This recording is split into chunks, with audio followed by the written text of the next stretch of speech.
Hello students, vectors हमारा part complete हो गया था। नेक्स्ट हम बढ़ रहे हैं प्रोजेक्टाइल मोशन की तरफ। तो प्रोजेक्टाइल मोशन मतलब क्या?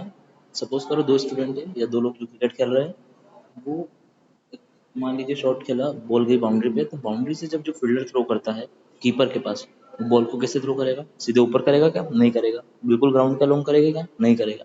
कुछ हवा में फेंकता है, तो बॉल किस टाइप का पाथ ट्रेस करती है? पहले ऊपर जाती है बॉल, उसके बाद नीचे विकेट कीपर के हाथ में जाती है।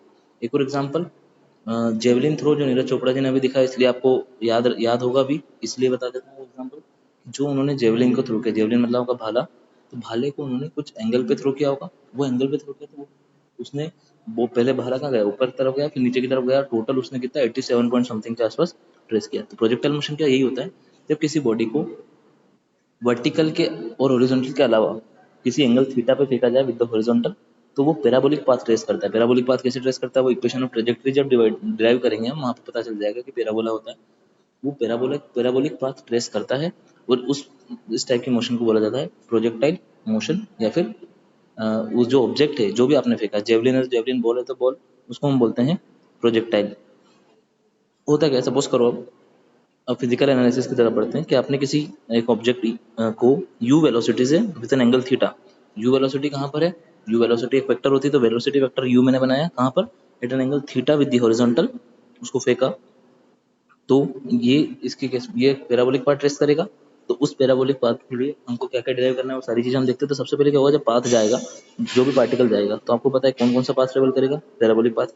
ठीक है। उसके बाद पार्टिकल पहले ऊपर जाएगा और फिर नीचे आएगा। तो ऊपर जाएगा और फिर नीचे आएगा, मीन्स हाईएस्ट पॉइंट कुछ ना कुछ तो होगा, तो वो हाईएस्ट पॉइंट को हम क्या बोलते हैं? Maximum height. उसके बाद जो टोटल डिस्टेंस ग्राउंड पे उसने कवर करी, सपोज करो फील्डर से उस वहां तक, या फिर जेवलिन के केस में क्या था कि जहां से उसने फेंका वहां से अगर 87 मीटर था, तो 87 मीटर क्या होगी उसकी रेंज होगी, कि उसने कितनी दूर अलोंग द ग्राउंड फेंका है। ठीक है।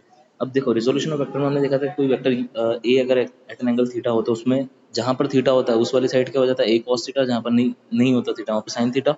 इस हिसाब से अगर u at an angle theta है, तो एक्स एक्सिस में कितना हो जाएगा? यू कॉस थीटा वेलोसिटी होगी, means initial velocity in x direction कितनी होगी? U cos theta. In the y direction कितनी होगी? U sine theta. अब एक्सेलरेशन की बात करें, वेलोसिटी देखिए। अब देखो, जब आपने किसी जो भी ऑब्जेक्ट है उसको फेंका, तो एक्सेलरेशन ड्यू टू ग्रेविटी तो हमेशा हमारे ऊपर भी लग रहा है जब नीचे की तरफ। तो वाई डायरेक्शन में एक्सेलरेशन कितना हो जाएगा? क्योंकि देखो वाई डायरेक्शन कहाँ है? ऊपर की तरफ। एक्सेलरेशन कहाँ लग रहा है? नीचे की तरफ। इसका मतलब वाई डायरेक्शन में एक्सेलरेशन कितना हो गया? माइनस जी। जी क्या होता है?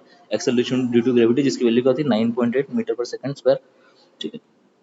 तो यहाँ से एक्सेलरेशन हो गया वाई डायरेक्शन में कितना? माइनस जी। अब एक्स डायरेक्शन में एक्सेलरेशन की बात करें, तो एक्स डायरेक्शन में जब आपने उसको फेंका, तो क्या ग्राउंड वाली साइड में उसको कोई एक्सेलरेशन दे रहा है क्या? नहीं, कोई एक्सेलरेशन नहीं हो रहा। बस जिस स्पीड से फेंका उस स्पीड से जाके और खत्म हो जाएगा वो तो एक्स डायरेक्शन में कोई एक्सेलरेशन नहीं है। वाई डायरेक्शन में कितना एक्सेलरेशन है? माइनस जी का।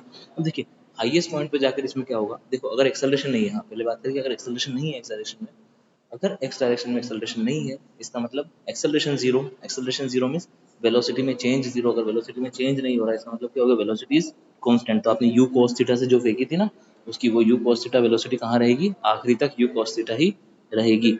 जब वो नीचे भी आ जाएगा ना, तब भी उसकी एक्सेलरेशन में वेलोसिटी कितनी रहेगी? You cos theta. तो आपने देखा होगा कि जब भी आप कोई बॉल भी अगर आप फेंकोगे और कोई पकड़ने वाला है तो ठीक है, अगर कोई नहीं पकड़ने वाला तो बॉल सीधे सीधे नीचे ग्राउंड के अलॉन्ग थोड़ी सी चलती है, वो इसी यू cos थीटा की वजह से चलती है। ठीक है। उसके बाद आता है वाई डायरेक्शन में वेलोसिटी। तो वाई डायरेक्शन में क्या होगा? एक्सेलरेशन लग रहा है माइनस जी का, मतलब वेलोसिटी ऊपर जाते जाते क्या होगी? कम होगी। तो कम होगी तो अब कितनी होगी? हाईएस्ट पॉइंट तक जाके कितनी हो जाएगी? जीरो। अब नीचे आएगी तो देखो एक्सेलरेशन नीचे लग रहा है, वेलोसिटी भी नीचे की तरफ। तो अब एक्सेलरेशन क्या कर रहा है? इसको नीचे लाने की कोशिश कर रहा है, तो एक्सेलरेशन नीचे आ जाएगा। एक्सेलरेशन नीचे, बॉल नीचे आने शुरू हो जाएगी। तो हाईएस्ट पॉइंट पर वेलोसिटी क्या हो जाएगी? वाई डायरेक्शन में जीरो। ये इतना आ गया। जितना टाइम इसको टोटल हवा में रहती है उसको बोला जाता है टाइम ऑफ फ्लाइट। डेरिवेशन की तरफ बढ़ते हैं, इक्वेशन ऑफ ट्रेजेक्टरी में। तो यहाँ पर क्या करना है, जो हमने तीन इक्वेशंस ऑफ मोशन पढ़ी है, तीनों इक्वेशंस ऑफ मोशन, उनको इंडिविजुअली एक ही डायरेक्शन में ही लेना है। देखो दो डायरेक्शन की तो बनी नहीं है, इक्वेशन ऑफ मोशन कहाँ बनी है? वन डायमेंशन में ही बनी है। तो एक्स डायरेक्शन की जब हम बात करेंगे, तो एक्स डायरेक्शन में जब देखें तो s equals to ut plus half disc करते हैं। एक्स डायरेक्शन की जब बात करेंगे तो एस कितना हो जाएगा? S in x direction is equals to initial velocity in x direction into t plus half acceleration in x direction into t square. अब हमको पता है कि चलो मान लेते हैं कि कुछ टी टाइम के अंदर उसने एक्स डिस्टेंस ट्रेवल करी एक्स डायरेक्शन में, तो x is equals to u x कितना था? U cos theta into time t plus half acceleration कितना था एक्स डायरेक्शन में? Zero into t square. यहाँ से हमको टाइम मिला t is equals to x upon u cos theta. इसको संभाल के रख लीजिए, काम आएगा हमको। नेक्स्ट देखते हैं वाई डायरेक्शन। तो वाई डायरेक्शन में एस वाई कितना होगा? U y into t plus half a y into t square. Initial velocity in y direction कितनी थी, u sin theta plus half acceleration in y direction क्या था, minus g constant acceleration था into t square. मान लें कि उसकी time में जब एक्स डिस्टेंस चली थी कहाँ पर, हॉरिजॉन्टल एक्सिस पे, तो वर्टिकल एक्सिस पर कितना चली होगी, वाई डिस्टेंस।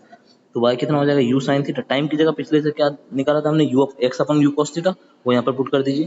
तो देखिए u sine theta into x upon u cos theta, u से u cancel, plus half of minus g into x upon u cos theta, उसको सॉल्व करेंगे तो क्या मिलेगा, sine theta upon cos theta tan theta, u से u cancel, तो y आपको मिला x tan theta minus g into x square divided by two u square cos square theta.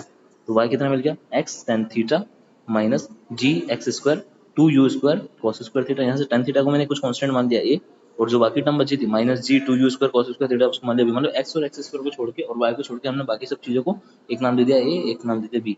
तो आपको मिला y is equal to a x plus b x square. इस type की जो इक्वेशन होती है, जब आप मैथमेटिक्स वाले जो भी होंगे यहाँ पर, वो 11th क्लास में अभी चैप्टर नंबर 11 कॉनिक सेक्शन में पढ़ लेंगे कि ये पैराबोला की स्टैंडर्ड तो नहीं पर पैराबोला की इक्वेशन होती है। तो इसीलिए अब हम बोलते हैं कि ऑब्जेक्ट कौन सा पाथ ट्रेवल करेगा, पैराबोलिक पाथ। इसमें जो बाकी चीजें हैं, उसकी मैक्सिमम कितनी हाइट तक गया, दूर तक कितना गया, कितना टाइम लगा, ये हम कल डेरिवेशन करेंगे। तब तक के लिए God bless you, thank you so much.